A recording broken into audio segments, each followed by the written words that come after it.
Hi, I'm Helen Gould, and I'd like to read you a little extract from my novelette, The Stallion, which is a kind of prose poem. It was on the outskirts of the souk that I first glimpsed it. Pure white, a stallion, flared nostrils exhaling steam. Elemental, a figure out of the foundry of hell itself. It trotted past the great trunks of the Caliban trees, weaving a pattern between them that paralleled their movements. Its eyes glinted red and wild in the sunlight, meeting mine with a knowing gleam and innate insolence. My pulse flared and the blood trembled in my veins, yet I couldn't look away. Despite my fear, the horse's beauty caught at my heart. The grey disappeared around the edge of the forest where the Calibans grew more thickly, and for several moments I stood staring after it. I remember that morning well. I drew the Gra mule to a post sunk in the ground, hobbled it with the halter, and stood watching it. A blast of heat and light struck me as one of the nearby Calibans shifted. I fanned myself with my hands. The Gra mule gave me a long stare, then turned away to munch on tough brownish stalks, the nearest equivalent of grass on Thargos 4. It bore little resemblance to terrestrial grass. Leafless, it had only stalks and roots. On the way back to my father's stall, I passed old Sadiq. His forehead and crooked nose bore several horseshoe-shaped imprints, and the keffiyeh which framed his face did nothing to cover the scars or opaque pupils. As usual, a crowd of children were gathered around him to hear his stories. Even adults at nearby stalls paid him attention between customers. I'd listened too, many times, to stories about the landing, stories of desert creatures of old Earth, that nobody really believed in anymore, to 100 other tales of echoes of the past, things none of us could imagine. The most popular stories with children were those about this land. I caught a snatch of the story. I was a horse handler, the best, while I still had my eyes.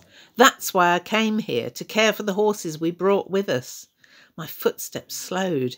It was a tale I'd never heard before. But the ship was damaged on arrival, and horses are sensitive animals. Of all the things they dislike about starships, being suddenly released from stasis after a trip is the worst. So as I led the first screaming animal from the stalls and down the ramp, the creature bucked and stood nigh upright. He was a great stallion with the purest white coat I'd ever seen, and I'd seen a lot of horseflesh. And his eyes were pale and without pigmentation, a manifestation of a mutated virus from the frontier planets. But as he glared at me, they were red with fear and anger. My last sight was of his hooves striking for my face. Then the pain came, and I crouched on the ramp. My hands covered my broken face while his hoofbeats thundered into the distance, and 100 horses streamed after him into the desert. I was lucky not to be trampled to death in the stampede. Sadiq sucked in a quivering breath. For a moment I feared he wouldn't be able to continue speaking. But after a convulsive swallow, he continued, "Nearly all the horses escaped with that grey, so there are few in Adiba now, and most of the traders—" Here Sadiq waved a hand at the stalls around him, despite his inability to see them. "Well, don't your fathers use the lizards as pack mules?" "Yes, and much trouble they are too," someone muttered nearby. Children giggled. Sadiq waited till the chuckles subsided before speaking again. "And so we've learned to associate the return of the horses with the return of the ships." I remembered then that I was on an errand for my father. As Sadiq began a new tale, I wandered back to the stall. The sun rode higher in the sky and its heat drummed at my temples. But as I threaded between booths near the outskirts of the bazaar, where Calibans and bare red earth gave way to native grasses, I saw the stallion. And Sadiq's story came back to me. I let out a shuddering sigh, blinked moistures from my eyes, and hastened my steps. Father had already laid everything out. On the stall, shaded by hides nailed to a wooden frame, lay great piles of tooled and plain leatherwork, the little bags for carrying the Koran, belts, purses, sandals, shoes and boots, these last nearly tall enough to keep the fine quartz grains from sifting between the toes to chafe them. There were supple leathern cloaks and scabbards for the curved swords, relics of the old days on earth, that some of the men still wore. "Where were you, boy?" Father growled. "Tethering the mule." I injected innocence into my words. I wasn't ready to share my vision of the horse with him, nor would I have revealed my earlier fancy that the Calibans were trying to tell me something. He'd laugh, or say I was daydreaming. "I've been asked by the teacher to find out if your son's here again, Muzammil." We both turned. The superintendent always rode a bay horse with a regretful air. I was near enough to smell leather polish and sweat. The mare gazed at me, flicking her black tail to dislodge grazing insects, and I realised for the first time that her expression echoed her rider's. "I do hope you're not encouraging Bashir to miss his schooling so he can help you on the stall again." No, not at all," Father lied. The mare turned her reproachful gaze on him. "I'm glad to hear it," said the superintendent, and walked his mount away from the stall. He was a man of power, the source of order within our community, the possession of a horse his badge of office. I gazed after him for a moment, envying him for the bay, yet not, for she could in no way stand up to comparison with the magnificence of the white stallion, though I was almost sure I'd dreamed that creature after all. "You'd best get to school then, son," said my father. "Don't forget this." He took a pocket-sized copy of the Koran from its leather bag around his neck, kissed it and handed it to me. To protect it, he'd bound it in fine leather he'd cured himself. I took it and kissed it. Then he handed me the bag from round his neck. I shortened the strap and slipped it over my neck, then slid the holy book back in the bag so that it lay against my heart. Beside me, Father spotted a potential customer and yelled, "Fine leathers!" I turned to go. Hooves pounded the earth as the white stallion thundered round the end of the stall. It stood before me for a moment and pondered the wares laid there. Then its eyes roved across the stall to Father, then to me. An unnatural hush fell on the marketplace. In the distance, a child cried. I dared not move.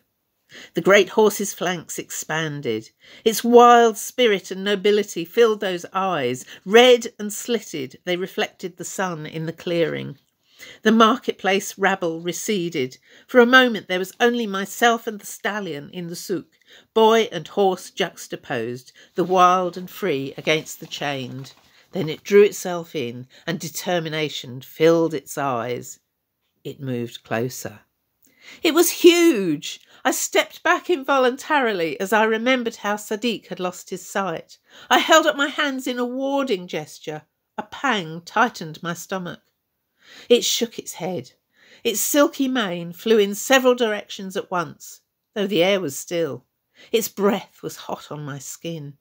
I turned and ran. The holy book bumped against my breast. I laid a hand against it to protect it. In between stalls and people I dodged, round a fruit booth. Rich scents of peaches and dates mingled in my nostrils. My arm caught a basket. Melons thudded on the ground. Hoofbeats clattered behind me. I dared not check how close the horse was. I spun to my right and pushed between traders. One of them shouted. No doubt he thought it a child's game. Ahead, people jumped back.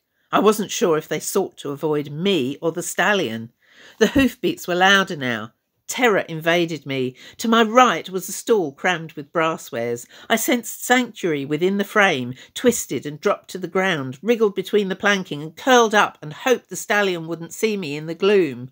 Through a gap in the drapes, I saw the stallholder's ankles. He stood before his stall. "Only 18 credits for this vase." Too much at that. The stallion skidded to a halt that scuffed up a cloud of sand by the stall. His head swung from side to side. He still sought me. I felt his presence. Can he sense mine? The idea panicked me. There was a crash from behind as the stallion reared up and kicked at the booth. I crept towards the light at the other end of the frame. If I can escape without him noticing...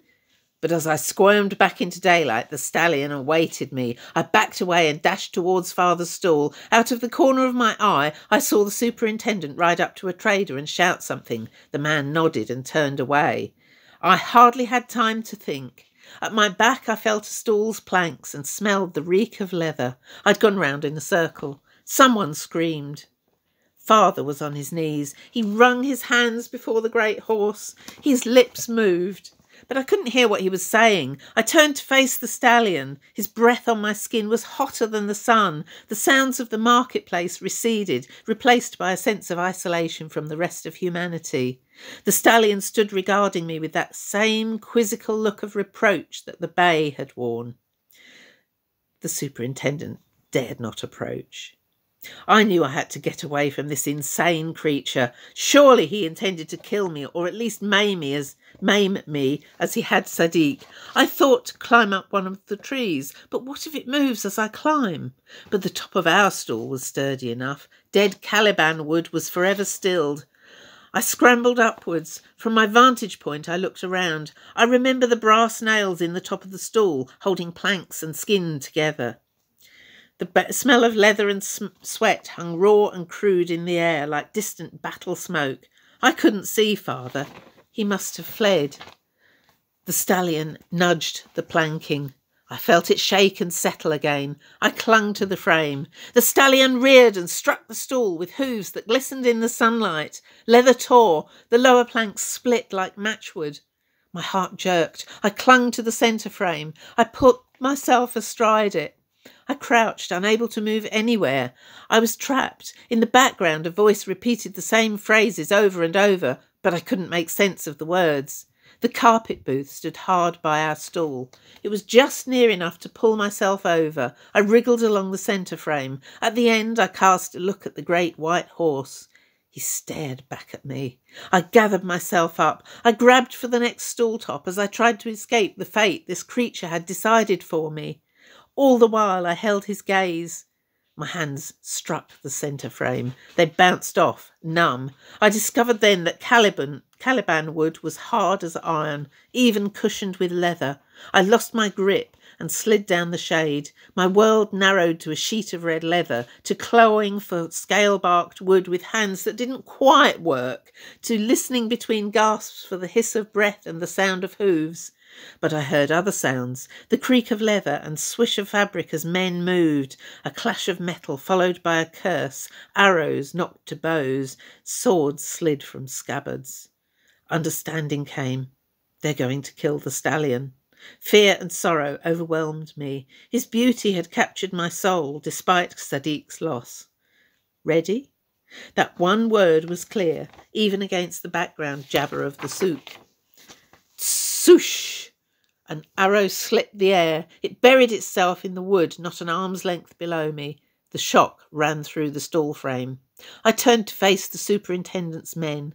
Leather split under my weight. Appalled, I slid earthwards. The wooden edge of the stall caught under my arms, and the jolt numbed my shoulders and winded me. My legs dangled in the air. I realised the voice I heard was Father's as he prayed. The white stallion shrieked a protest and thundered towards the archers. I heard them scatter. There were more hoofbeats. Teeth closed on my leg.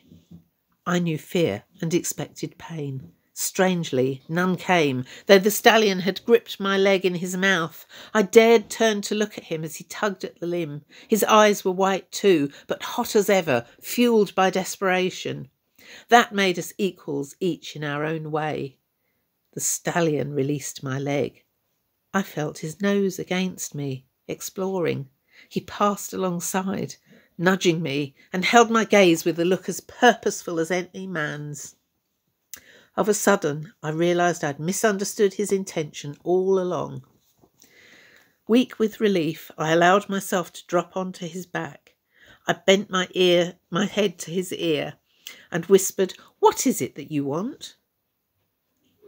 I caught a glimpse of father crouched near the ruin of our stall. My cloak was folded up in his arms. Nearby, the superintendent's men regrouped.